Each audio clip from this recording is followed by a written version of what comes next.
I want to welcome everyone to Crisis and Hope, YU Voices. Crisis and Hope is a project of the Center for Israel Studies and the Rabbi Arthur Schneier Program for International Affairs and Judaic Studies at YU, Madei HaYahadut. My name is Ronnie Perelis, Associate Professor of Sephardic Studies and Director of the Rabbi Arthur Schneier Program for International Affairs. Today we welcome you to a timely and difficult conversation, Shoah and Hurban, the lessons of the Holocaust and their limits, with Dr. Shay Pilnik. As we enter the time after Chatzot, today on Tisha B'Av, we move spatially up from the floor and mentally away from the full force of Hurban. From Tisha B'Av Eve till now, we have been in a place of pure mourning. The keynote are lamentations. They are not calling us to tshuva like slichot. They're not calling us to change, calling us to action. It is only once now that we can begin to reflect on that pain, that loss and confusion, and turn it towards action.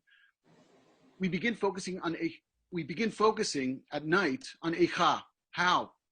We ask, and there are no answers. But once we have sat with the pain, we can begin to ask questions that do have answers, or at least point towards approaches to the problems we face today. And for that reason, it's my honor to welcome Dr. Shay Pilnik to our fourth installment of Crisis and Hope, YU Voices. Dr. Pilnik is the grandson, welcome. Dr. Pilnik is the grandson of Holocaust survivors from Lithuania and Poland who immigrated to Israel from the USSR about a decade after the founding of the Jewish state. Dr. Pilnik is the new director of the Emil and Jenny A. Fish Holocaust and Genocide Studies Center at YU.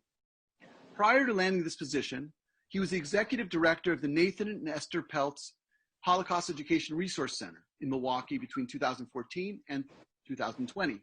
Under his leadership, the organization doubled both its outreach and capacity, serving schools and community across the state of Wisconsin with programming, lectures, teacher workshops, study abroad trips, and more. Pilnik earned his bachelor's degree from the Hebrew University of Jerusalem, majoring in comparative literature and Jewish thought, an MA in Jewish studies from McGill University, and a doctoral degree from the Jewish Theological Seminary in the field of modern Jewish studies, which he earned in 2013. His dissertation dealt with the commemoration of the Babi Yar massacre in Soviet Russian and Yiddish literature. From 2008 to 2014, he was an adjunct instructor at the universities of Wisconsin, Milwaukee, and Oshkosh, lecturing on a variety of topics, including the Holocaust, modern Jewish history and culture, Judaism, Hebrew Bible, and the religions of the world. And I, for one, and everyone here at Crisis and Hope is extremely happy that Dr. Pilnik is moving out to New York and is going to be part of our team out here. And let's start our conversation today. So welcome. Well, thank you. Thank you for having me. Thank you, Ronnie. Thank you, Steve, Jess, and all my colleagues, my friends. I want to recognize Emil here, Emil's presence here. Emil, welcome. Thank you for joining us. Yeah, thank you.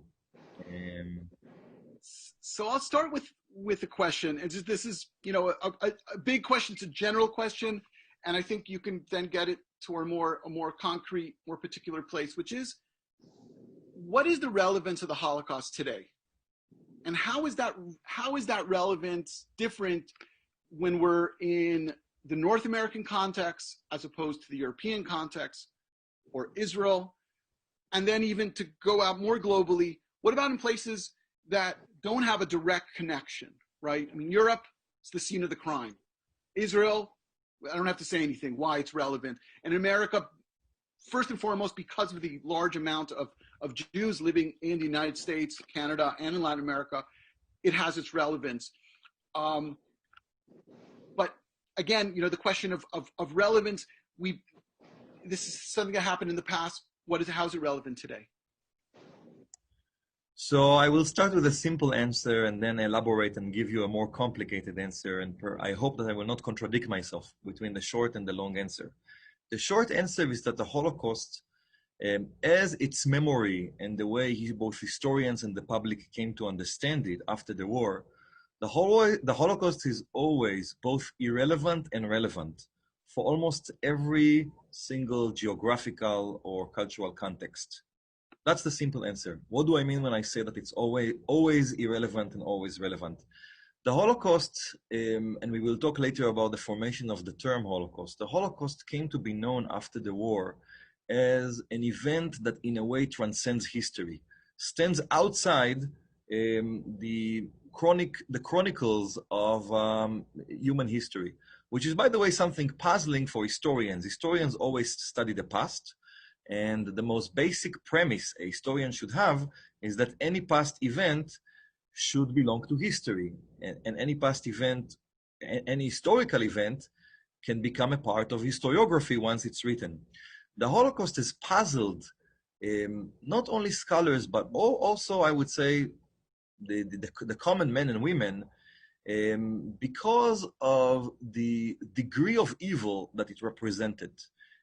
We see discussions among scholars that are not only historians, by the way, political scientists, cultural critics, sociologists, talking about the Holocaust as an unprecedented event, talking about the Holocaust singularity, uniqueness.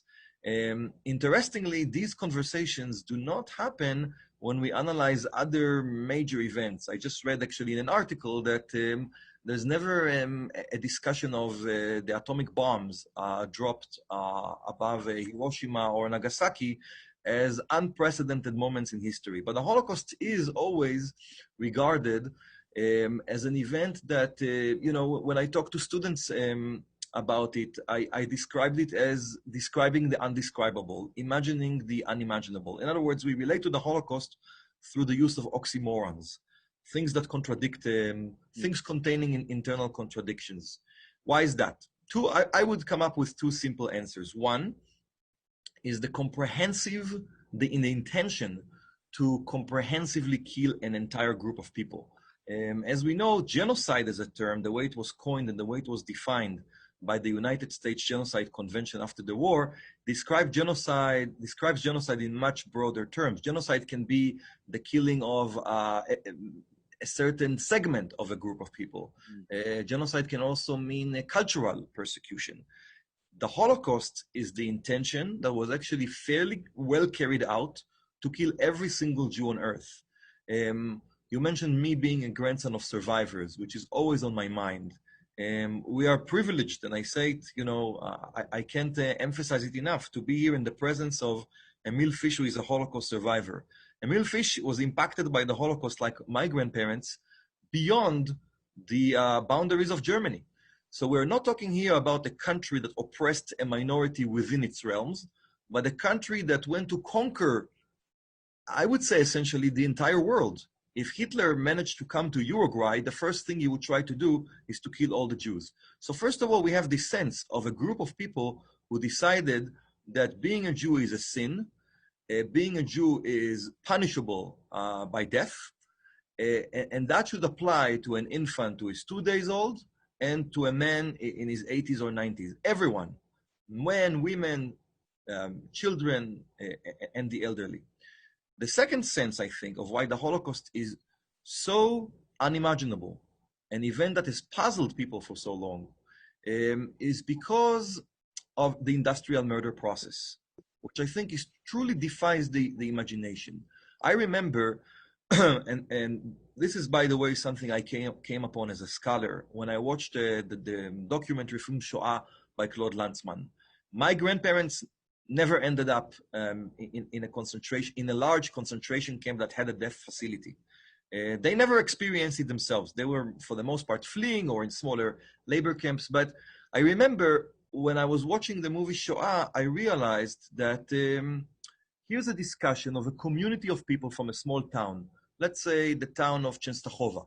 And they come, Częstochowa was more, I would say, like a city. But let's say a small city, a large town, a shtetl, and they all get off the train, they come to the gates of Treblinka, and within an hour, the entire community is going to be gone. We have families, friends, we have entire lives, people who look at each other, they are brothers and sisters, and here is their friend from childhood. Within an hour, all that is going to remain from them is smoke. And the people operating the death facility, which is essentially a factory of death, no other way to describe it, are now waiting for another clueless group of people who are going to arrive, not knowing what had been going on in that facility for already sometimes over a year or two. In other words, it's an extermination process that is so frightening that I think puzzled both the laymen and professional scholars. In that sense, I'm answering one piece of your question. The Holocaust is always irrelevant.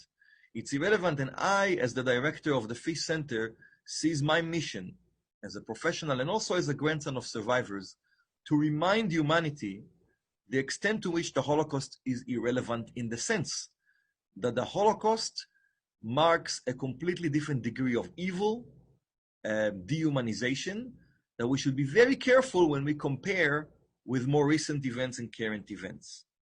At the same time, if the Holocaust, as Professor Yehuda Bauer noted, if the Holocaust, we agree, is irrelevant to our lives because it represents such a high degree of evil, then the question is, what are the lessons that we can learn from it? For Holocaust survivors, Elie Wiesel most notably, the Holocaust was truly an event that only survivors could understand. They were actually very careful about linking the Holocaust to other events of mass oppression, persecution, even genocide.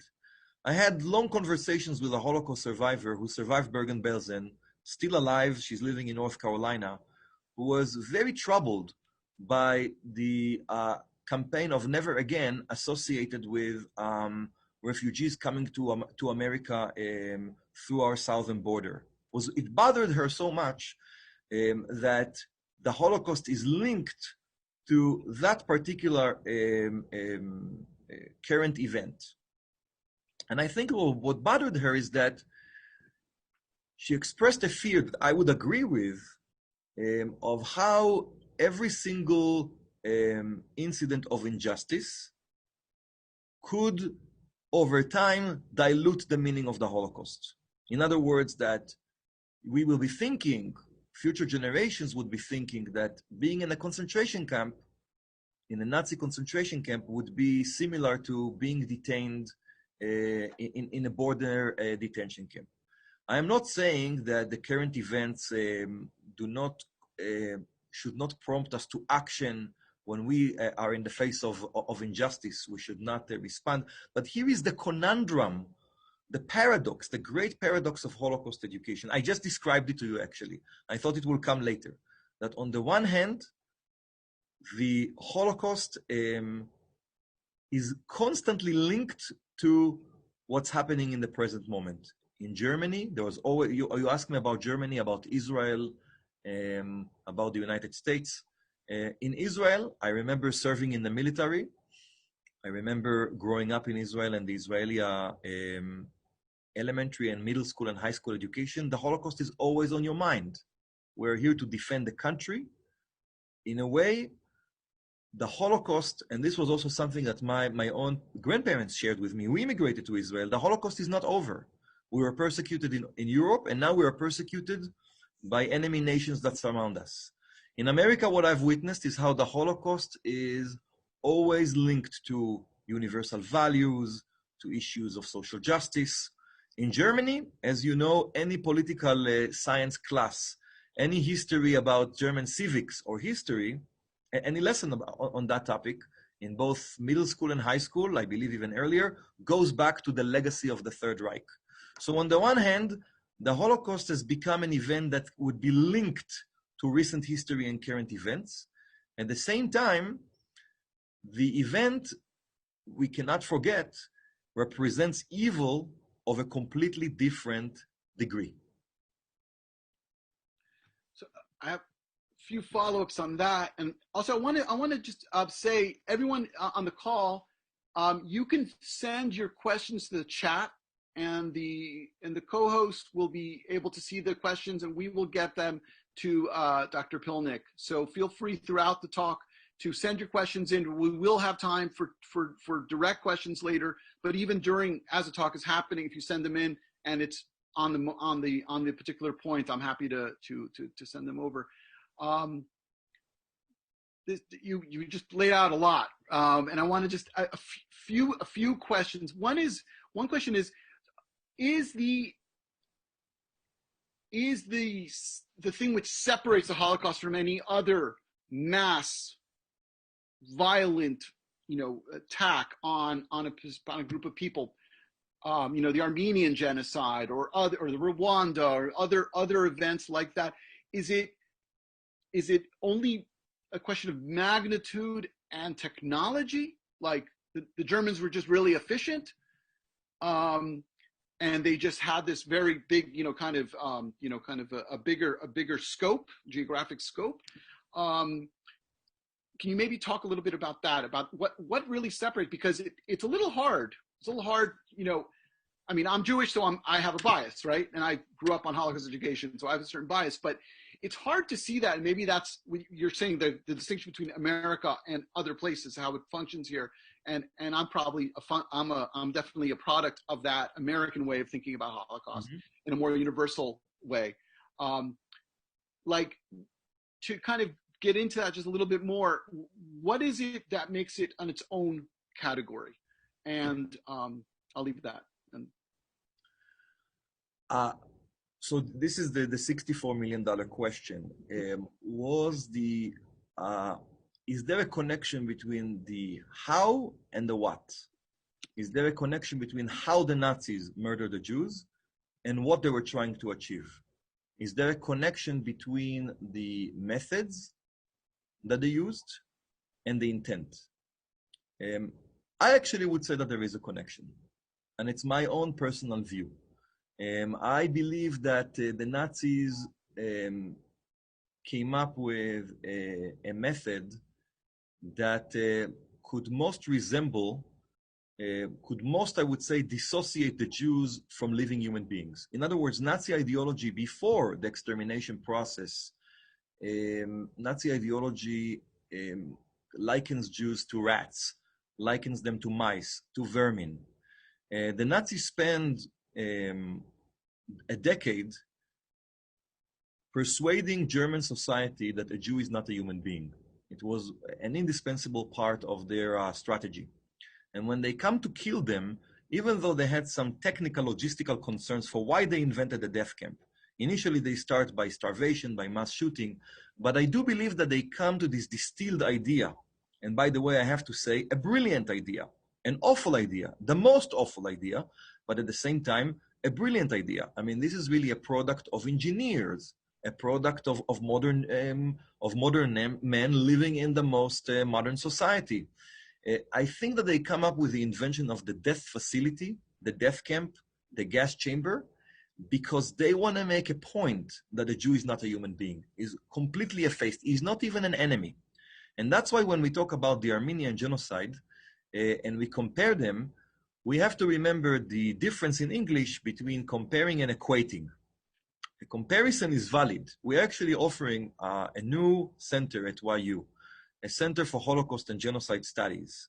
The term genocide is very important here because we have to connect what happened to events that happened later and also to ongoing events.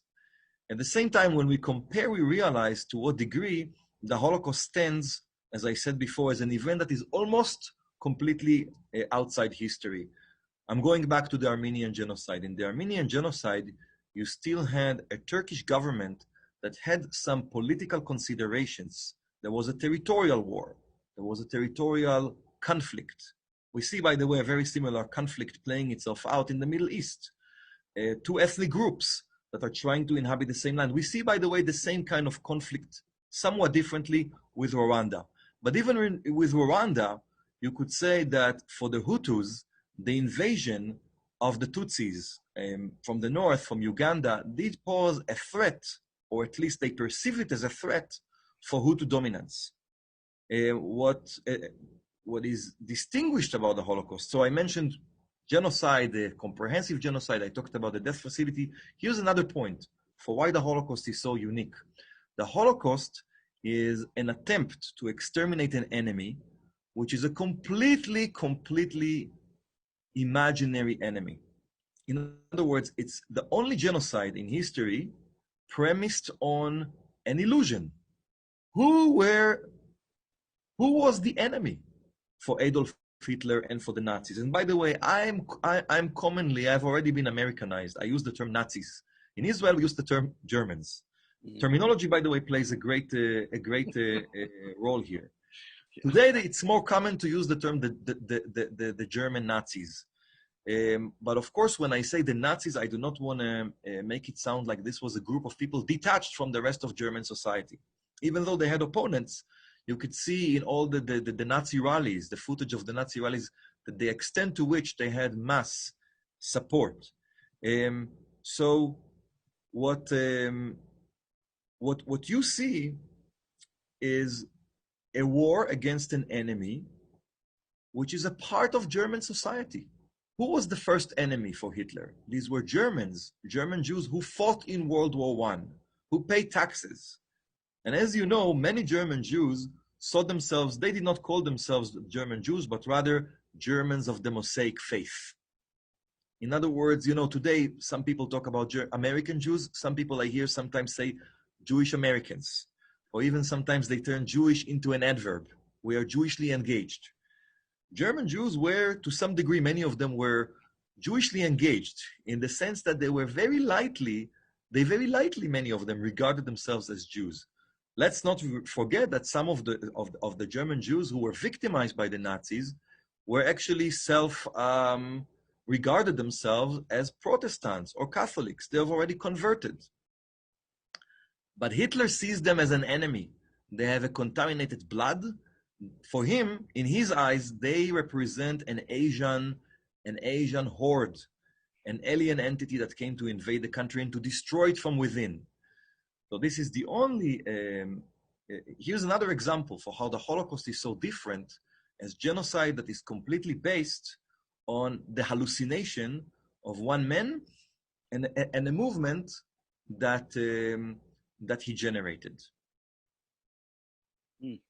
So I want to move on to the question of education from that, because if it's so different, yet, you know, again, like I like the distinction between equating something and likening it, similarity and use. Like, you know, we as historians always look back, and it's in the details that things can be useful or not useful, right? When you want to compare what happened in this moment to another moment, you know, it's very, very important. That's the difference between, I think, a historian and I guess you can say like a journalist or an essayist. Like we care a lot about those little details and that transference. But in terms of education, if the Holocaust is so unique, then what's the point of educating about it? And I'll add something to that. What do we hope that Holocaust education can do? Not just to enlighten people and to kind of make us aware of something, which in and of itself is a worthy cause, right? But to take that next step, does it do something? Does it change people? Can it fuel a certain sort of engagement with the world, political activism, a respect for other people, whatever it may be? And I'll let you, because you've thought about this a lot more than me. It's a great question. I've not only thought about it, I would say that I've lived it. I've lived that conflict. I think that Holocaust education shares something with Holocaust studies, but they're very different. They feed each other, but at the same time, you can really look at them as two different disciplines. Holocaust studies is very dark. Holocaust studies, I talk about the study of the history of the Holocaust. It prompts you to go back to the heart of darkness, the darkest moment, perhaps the darkest moment in human history, certainly the darkest in the 20th century. There's a book called Bloodlands by Professor Timothy Snyder. In Bloodlands, Timothy Snyder is trying to, in a way, equate the persecution of the Nazis and the persecution done by Stalin. And I have to say, after reading the book, it did not convince me. The chapter on the Holocaust, the chapter on the persecution of Jews, and I see Jess nodding, is way darker than the enterprise, the horrific enterprise of the Gulag. In other words, there is dark, there is darker, and there is darkest. That's the Holocaust. Holocaust education, from my experience, is a very positive enterprise. It's about changing minds. It's about deriving some lessons in order to build a better future. Holocaust, because at the end of the day, after I try to convince you and everyone else that the Holocaust is unprecedented, that the main lesson of the Holocaust, that there are no lessons, because this event transcends history. Yechiel Dinur, Katzetnik, the Israeli author and Holocaust survivor, said Auschwitz was a different planet. The time in Auschwitz was different. Only people who were inside Auschwitz could understand Auschwitz. Don't even try to understand it.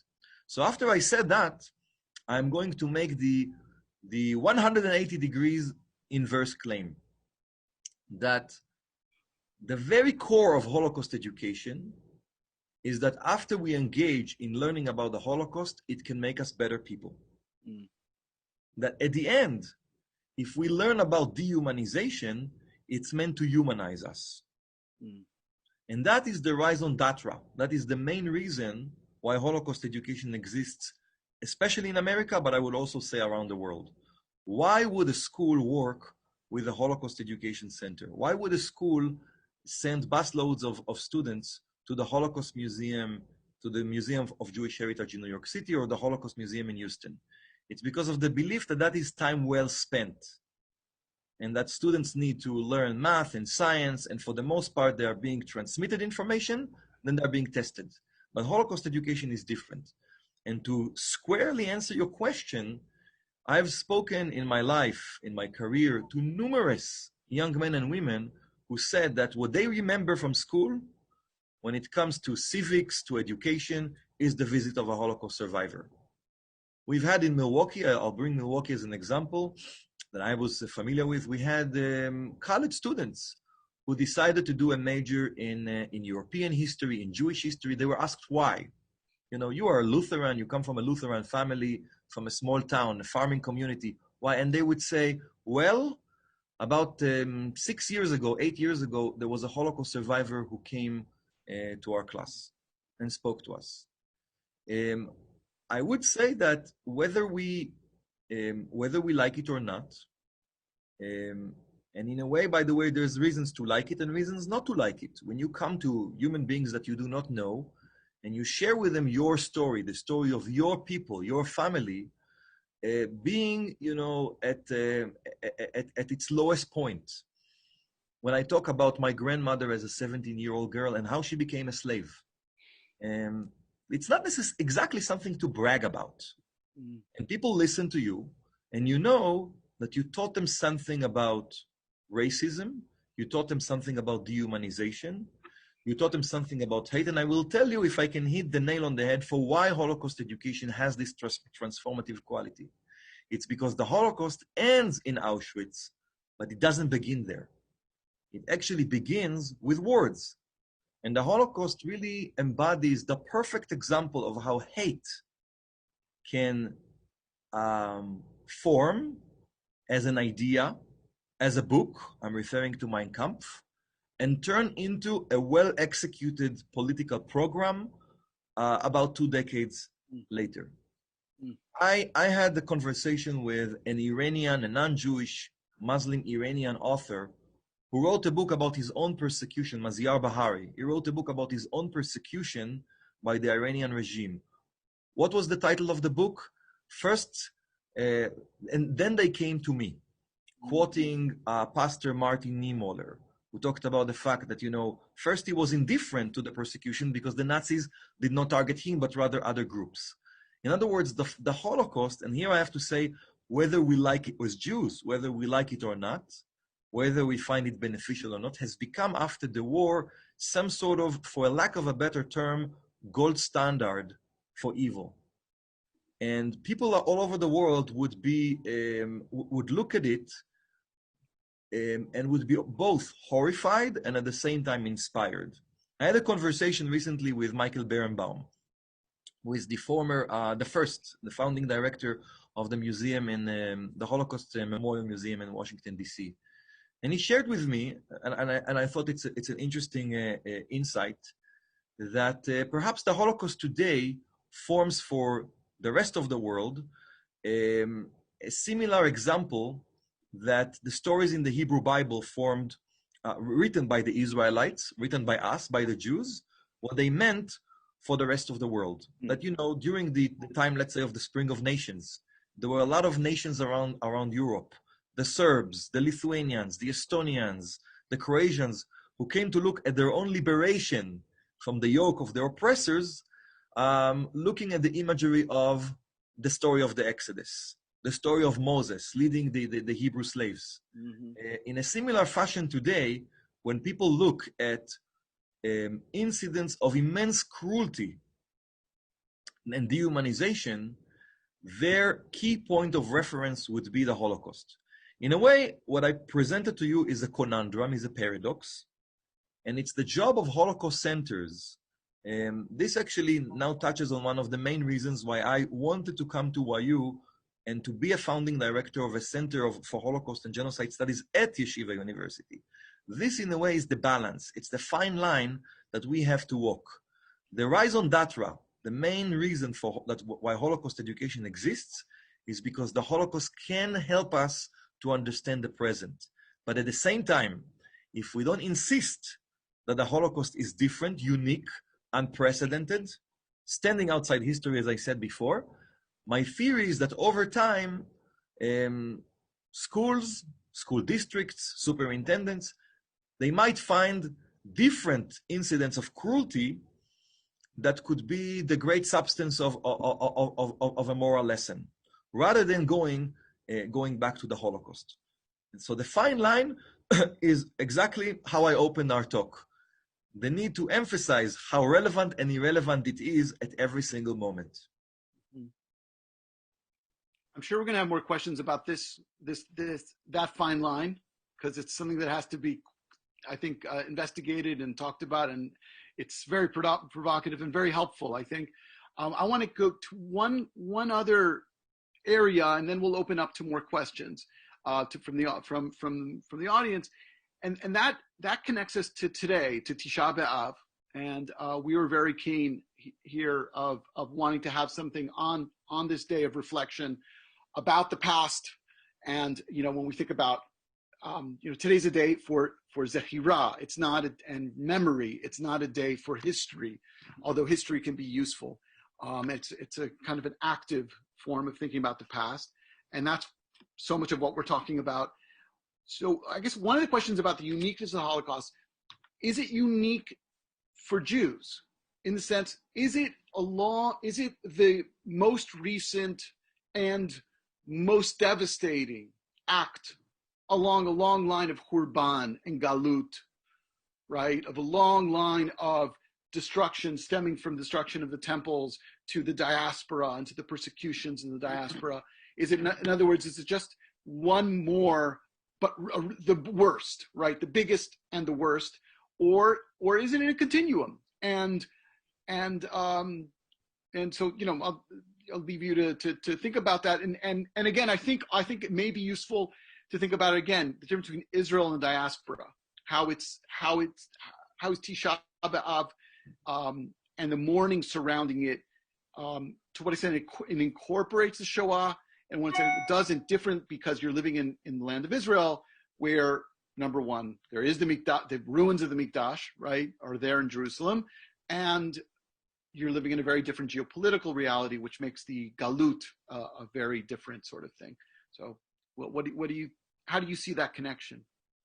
So you are coming up with two groups, a bipolar conception of it: American Jews and Israeli Jews. I will actually look at three groups and three terms: Holocaust, Shoah, and Hurban. And Hurban is the most immediate reference to Tisha B'Av. Holocaust is an English term, Shoah is a Hebrew term, and Hurban is actually Hurban, a Yiddish term. For the Holocaust survivors, the Yiddish-speaking Holocaust survivors, and to a great extent, the largest percentage in terms of proportion of the Nazis' victims were Yiddish-speaking Jews, Eastern European Jews. This was the hub of Jewish life before the war. The Holocaust came to be coined in Yiddish as Hurban, in other words, destruction. In interestingly, I do not know what the origin of the term is, but Hurban, I think, does represent a view of the Holocaust as an internal part of Jewish history. In other words, in the year 586 BC, the first temple was destroyed by the Babylonians. In the year 70 CE, the two events we are mourning today on Tisha B'Av, the second temple was destroyed by the Romans. And if we look at Judaism, and I'm not a rabbi, but I will venture to say, if we look at Judaism as the connection between the Torah, between Eretz Israel, Bet HaMikdash, the Jewish people and God, the Shoah represents the destruction not of a physical edifice, but rather the destruction of the people. In other words, Holocaust survivors did, I believe, feel more comfortable viewing the Holocaust on a continuum. Mm-hmm. There were two destructions of temples, and then Jews in exile find themselves being persecuted. In other words, they looked at the Holocaust as an event that does not stand outside history, but rather as the worst, perhaps, episode that the Jewish people have experienced.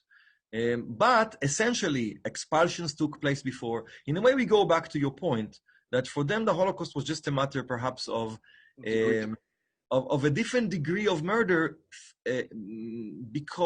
due to different technological devices that allowed it to happen.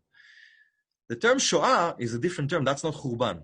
Right. And Shoah, I think, does represent for the young Israeli government a sense that what happened there stands outside Jewish history.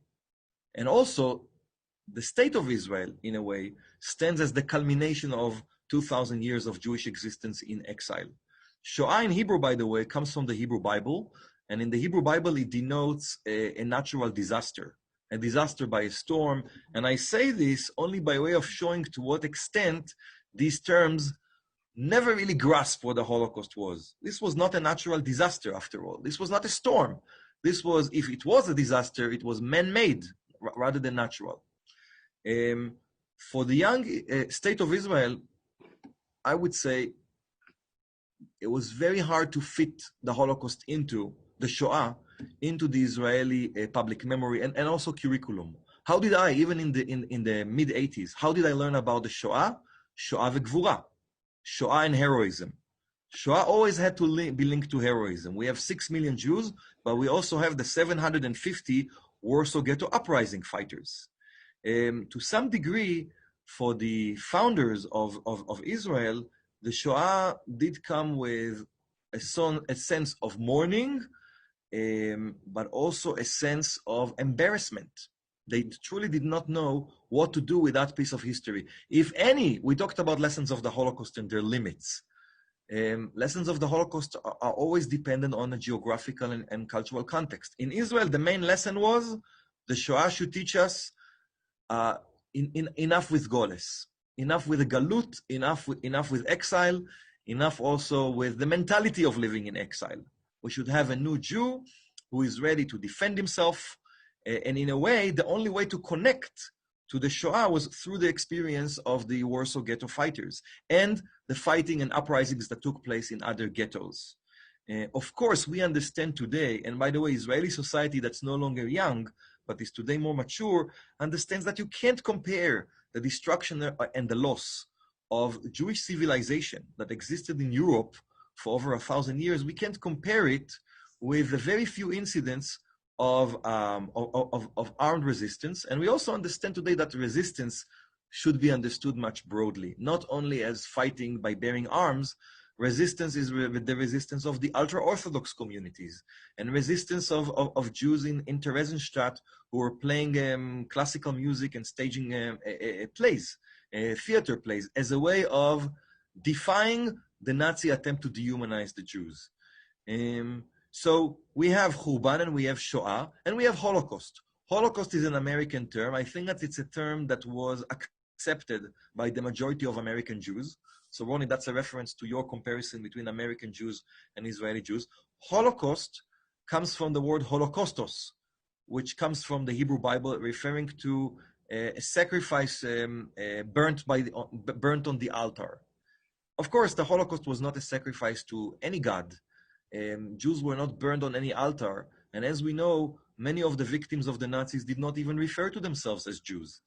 The Holocaust, as a term, has these religious underpinnings that perhaps did suit American society, which is a society underpinned by religion, by Christianity. But at the same time, the term Holocaust also, so Hurban, Shoah, and Holocaust, I think, are three terms that try to grasp what the Holocaust is from different angles and do it with partial success. Holocaust is a reference to the universal lessons, to the universality of the Holocaust. And it's a term that quickly, in the early 50s, became the coinage. It gains currency, both in America and in the UK, and later it's translated to different languages in continental Europe. Really, I mean, a historical question. Do we know who started that term? Was that a Jewish decision to use that term? The term Holocaust? Holocaust, yeah. How early does it appear? I do not know. There are some references to Holocaust already during the Holocaust, some references to the term Shoah. But here you see Hurban, Shoah. Holocaust survivors always talked about Hurban. Yeah, you see that one makes intuitive sense, right? That they would also, because it's a loss of their civilization, right? It's their, right? I mean, this is everything that they knew, right? The term becomes I think the gold standard only in the 50s. For us as Jews, the Holocaust is unique, and for me, discussing the Holocaust in Tisha B'Av is not something that I am familiar with or used to. If I think about my own upbringing in secular Israel, where the Holocaust was actually not seen as a part of the history of the persecution of the Jews. Remember Amalek. I've never, only as an adult scholar, I came upon comparisons between the Amalekites and the Germans. The Holocaust comes during Yom HaShoah. But I would say that we as a people will continue to be the repository of the Holocaust. If we care about remembering the Holocaust, studying the Holocaust, the world would care about it. If we don't show care for it as a community, we should not expect the rest of humanity, 7 billion people minus the 14 million Jews who are alive today, to care about it. And of course, the Holocaust for us connects to what was lost. And the Jewish world that we live in, we're very blessed to have a strong state of Israel, to have a strong and vibrant Jewish community in America and in other parts of the world. But we can't forget that Jews built an entire civilization from the first settlements of Ashkenazi Jews in the Rhineland in the late Middle Ages until Kristallnacht and the Holocaust. There was an entire civilization with yeshivas, with communities, with an incredible production of spiritual, intellectual work that was all gone. And of course, the lives of 6 million Jews that were destroyed during the Holocaust. Thank you so much. Let's go to, I want to open this up to some questions. Actually, since I have one question here from our provost, Selma Botman. Selma, would you want to unmute and you can ask it yourself, or I'm happy to do it? Sure, thank you. Okay, welcome, thank you. Thank you for being here. Hi, everyone. Shai, thank you very much. I'm really moved and touched and educated. I wondered if you could just give us your analysis of the Allies' lack of reaction to the ongoing brutality of the Germans. And you said quite convincingly that Hitler spent a decade dehumanizing the Jews. So how do you explain the Allies' position in the absence of intervention? And I just ask, do you think it's because the Allies didn't yet possess the technology that it would take to defeat the Nazis? or was it something else? It must have been something else. It's true that, there's the whole discussion of the bombing of Auschwitz, the bombing of the death facilities. The Allies needed to have an airport in Sicily with airplanes with enough fuel that could get there and could drop the bombs and come back. When there's a will, there's a way, right? We say in English. I don't think that there's a convincing argument that they could not possibly by any way, shape, or form do that. I think the core of the issue is that Hitler truly fought two different wars. This was his grand project. One war was World War II. It's a war of conquest, territorial conquest. It's invading territories and subduing their populations. Hitler was brutal, not only to Jews. There were 800 Belarusian villages that were razed to the ground because the Belarusians showed some resistance to Hitler. That's just one example. At the same time, Hitler had another war. That war, by the way, was captured in the title of a book by Lucy Dawidowitz, The War Against the Jews. That was a different war. I think that the Allies failed to realize that in order to defeat Hitler and the National Socialist movement, you actually have to fight both wars. They were very late to realize that. So the Nazis, at the end of the war, Hitler, in his bunker, in May of 1945, can look back and say, you know what? I've lost one war, I've won the other one. The war against the Allies are already in Berlin, they are about to destroy Germany.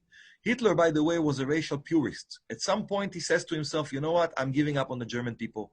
I thought that they're the superior race, but now the Russians are here. Maybe they're the superior race. That war is lost. The other war, he could say to himself, you know what? At least that war I could win. I destroyed European Jewish civilization. It no longer really exists. Poland had a population of 3.5 million Jews before the Nazis arrived in Poland. In 1970, it had about 2,000 Jews, maybe, from 3.5 million Jews. So he could actually look back and say, you know what, yes, I did not obliterate the Jewish race from the face of the earth.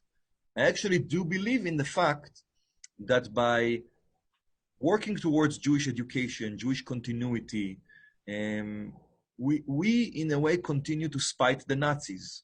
That I believe in that. I believe that my own children's Jewish education is a way to undo the work of the Nazis. So Hitler is not successful in eliminating the Jewish people, thank God, but he is successful in destroying Jewish civilization. The Allies, to answer your question, Selma, fail to realize that. And they come to realize it, FDR, Churchill, come to realize it later. For them, what for them is front and center important to defeat the Nazis, to win the first war. And what they say is, if we win the war and defeat the Nazis the earliest we can, the other problems, including the persecution of Jews, they're all going to get sorted out. And what they don't realize is that as the war is going on, Hitler is winning the war against the Jews. Of course, by the way, this is when you say Allies, we are referring to mainly the British and the American. Stalin did not care. The Russians truly had a chance to take over territories just a month earlier and save dozens of thousands of Jews. But for them, of course, saving Jews, saving Jewish lives, saving lives in general, was never really factored in as a goal. Thank you for the question. Yeah. Thank you. Thank you. We have Thank a few more really great questions coming in here. One is from actually my cousin in Panama, and also a proud mother of a recent YU graduate, Dalia Gateno. In terms of education in the diaspora, what are the most important messages you think Holocaust centers and museums should pass to non-Jewish students, especially when talking about the Shoah together with other genocides? I just want to say that Dalia is deeply committed to Holocaust education, has worked on the March of the Living project for many, many years and does a ton of Holocaust education in Panama, in Jewish schools and non-Jewish schools. And so I'm so happy she's asking this question. So yeah. So I would say a universal message and an intrinsically Jewish message. Universal message, we have to remember the power of words. How a hallucination of one man can become, as I said before, a political program. Germany is a democracy. It's a democracy on shaky grounds. In the early 1920s, that's actually the apex of the process of Jewish emancipation. It has a Jewish foreign minister, a minister of foreign affairs. And then things devolve over 15 years to a dictatorship, a ruthless dictatorship.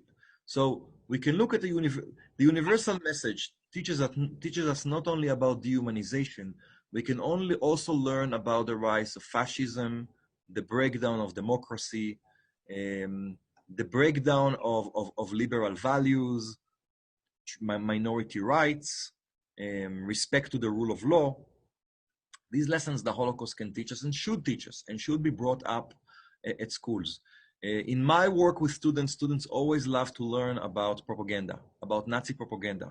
And I would actually compare Nazi propaganda to commercials. I would show them, and I'm being honest, a Pepsi commercial. And we would talk about how commercials are telling you not the truth and not lying to you, but rather they mislead you. And Nazi propaganda was the same. It was misleading to believe that Jews are all Bolsheviks, Jews are all communists, and the Nazi lies just over time get magnified, taking small steps towards the ultimate goal, which was Auschwitz for the Nazis. This is the universal message. There are plenty of universal messages. There's also a Jewish message. It's very important when we work with non-Jews to remind them, if we have a chance to interact with them, to remind them about who we are. Not only to talk about the negative, but also about the positive. To link the lessons to a discussion of who the Jews are, where they live in America, let's say if it's in America, what their faith is about, what their history is, and to speak about the persecution of Jews in the long haul. To talk about the Holocaust as the culmination of 2,000 years of the persecution of the Jewish people, and to link the Holocaust to anti-Semitism. So when I was teaching in students in Wisconsin, they would normally think that hatred towards Jews started with Adolf Hitler. It was important to correct them, and to talk about the Holocaust as one link in a long chain of incidents of persecution. I wanted them to know that in Germany, Jews were persecuted and murdered 1,000 years earlier, in the year 1096.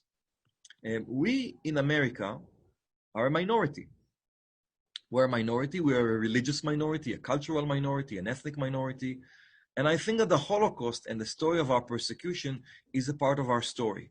This is not an integral part of the American school curriculum. This has always been my approach. In Nebraska, students are not going to learn anything about Jews and Jewish history. So if we, as a center, come into contact with students and with teachers, here we have an opportunity to teach them about our history, our particular history, and to link the two, the particular and the universal. Thank you so much. I think that's really a powerful, useful place to end. And I really know that this discussion will start many other discussions, and that's the goal of these talks. And again, I want to welcome you, Dr. Pilnik, to YU, and really so excited to have you with us.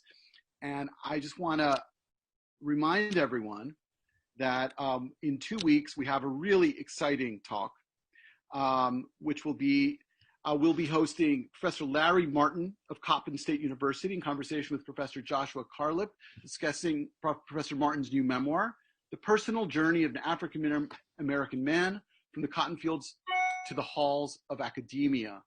Many thanks to Dr. Pilnik for this thoughtful conversation, and to each of you for joining us today. Dr. Peretz, may I come up with the final? I wanted to thank you. I see here new friends and old friends. And I'm Oh, so yes, please. The Fish Center is developing now a master's and a certificate in Holocaust and Genocide Studies. And we already offer 2 courses on the Holocaust. One is Joshua Zimmerman's Historical Survey, The Destruction of European Jewry. And my course, which is an interdisciplinary exploration of the Holocaust. I would like to encourage you to spread the word. We have generous scholarships for both courses. And just by looking at my colleagues at YU, I know that this center is going to become a powerhouse for Holocaust education on a national and an international level. And it makes me so proud. Can I say also, if anyone wants more information about, well, Dr. Pilnik, you can get his information, but also about upcoming events, you can send your email into the chat, and I'll record that.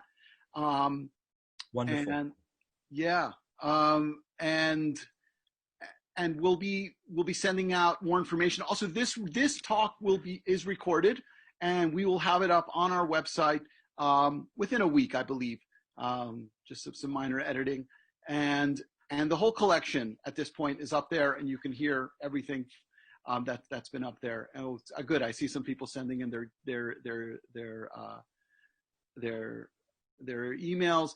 And I'll just say, from the sponsors of the Crisis and Hope series, from the Center for Israel Studies, the Rabbi Arthur Schneier Program in International Affairs, and Judaic Studies at YU, and really all of you. I want to thank you for taking time in your day and coming here and learning something and being part of the conversation. And I look forward to the next time. Shalom from Yeshiva University. All right. Thank you for having me as a part of the series. Thank you, everybody. All right. Thanks.